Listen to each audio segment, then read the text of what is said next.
ఎవత్తో వచ్చి నా ఏరియాలో నా ఇంట్లో నా ముందు నించుని నా వైపు గుడ్లు మిటకరించి చూస్తూ నాకే గుణపాఠాలు చెప్తుందా? ఈరోజు అదొచ్చింది, రేపు ఇంకొకటి వస్తుంది. ఇలా చూస్తా కూకుంటే జనాలందరిలో లోకువైపోతాన్రా. ఈ వడ్డీల శకుంతల అంటే భయపడనోడు ఎవడు ఉండడ్రా. రేయ్ ఎళ్ళండి, ఎళ్ళి అందరి చిట్టా పద్దులు తీసుకురండి. అందరి లెక్కలు తీసి ఆ తర్వాత వాళ్ళ లెక్కలు తేలుస్తా. ఈ వడ్డీల శకుంతల అంటే అందరికీ తెలియాలా? ఎళ్ళండ్రా, తీసుకురండి. అలాగే అక్క.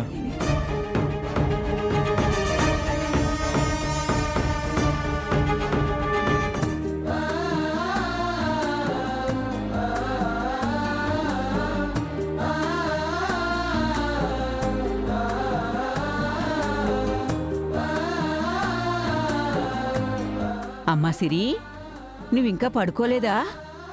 లేదు బామ్మ, రేపు మనం ఇవ్వాల్సిన సరుకు ఆర్డర్ కొంచెం ఎక్కువగా ఉంది, అందుకే ఇప్పుడే ప్యాక్ చేస్తున్నాను. నన్ను కూడా పిలిచే పని కదమ్మా, నేను కూడా ఒక చెయ్యేసేదాన్నిగా. లేదు బామ్మ, నీ ఆరోగ్యం అసలే అంతంత మాత్రంగా ఉంటుంది. నువ్వు టైంకి తిని టైంకి పడుకోకపోతే ఎలా?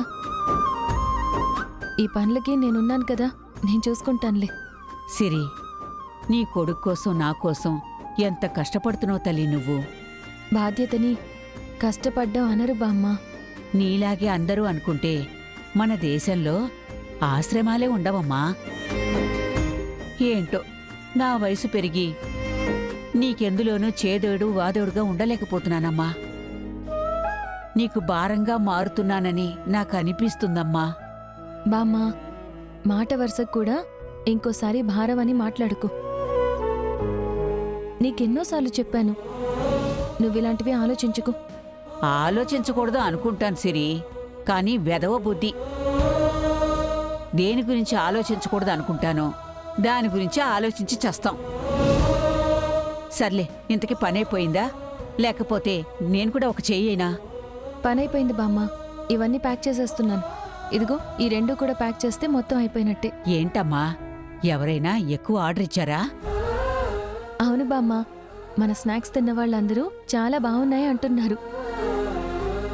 ఆ షాప్లో వాళ్ళు సరుకు ఇంకొంచెం పెంచి వేయమంటున్నారు, అందుకే ఎక్స్ట్రా చేశాను.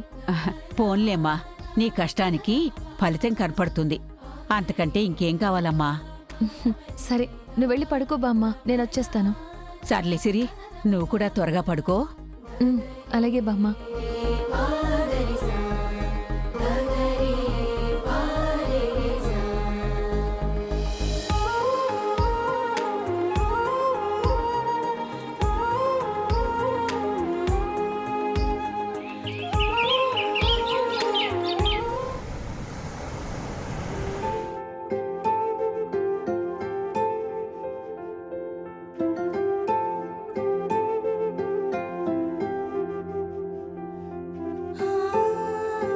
ఎంత బాగున్నావు నాన్న నువ్వు. ఎంత ప్రేమగా నా మీద చెయ్యి వేసుకుని పడుకున్నావు. ఇలా నువ్వు నాతో ప్రతిరోజు ప్రేమగా ఆప్యాయతగా ఉంటే ఎంత బాగుంటుందో నాన్న. You are my best dad. బట్ ఎందుకో తెలీదు, మీకు నేను best డాటర్ని కాలేకపోతున్నాను.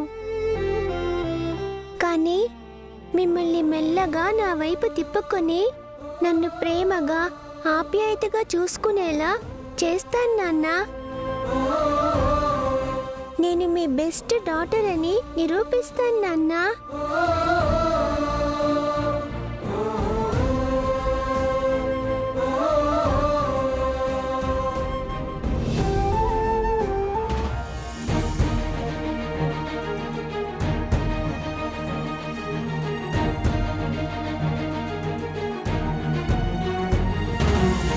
Ray క్రిషు,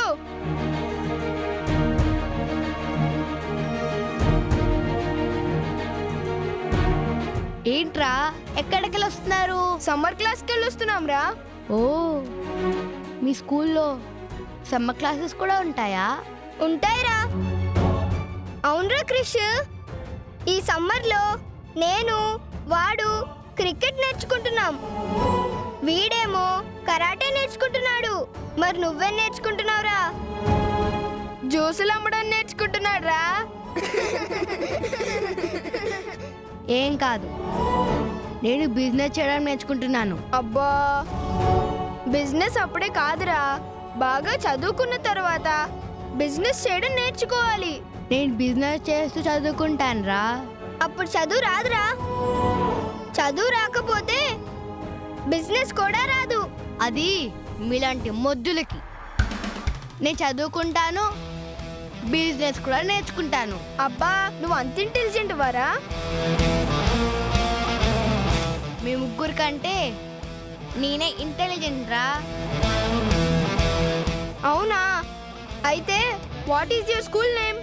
which class are you studying? He doesn't know English రా.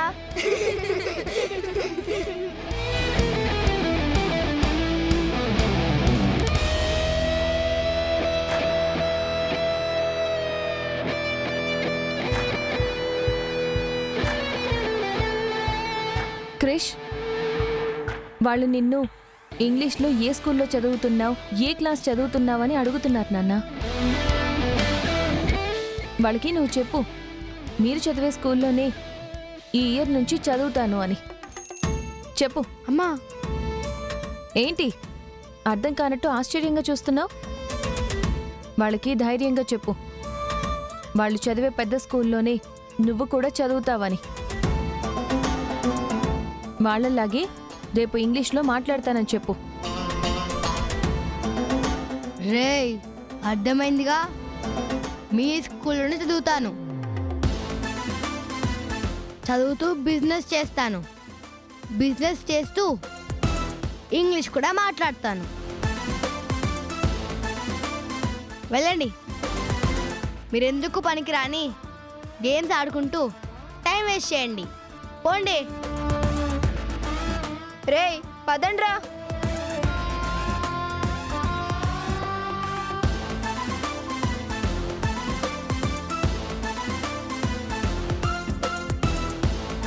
అమ్మా, వాళ్ళ ముందేదో అనేసాను కానీ వాళ్ళు చదువుకునే స్కూల్ అంటే ఫీజులు చాలా ఎక్కువ ఉంటాయమ్మా.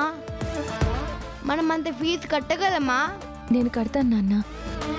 నిన్ను మంచి స్కూల్లో జాయిన్ చేసి నువ్వు బాగా చదువుకునే వరకు ఎంత కష్టమైనా పడతాను.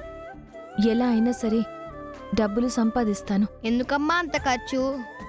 నేను మామూలు స్కూల్లో అయినా బాగా చదువుకుంటానమ్మా.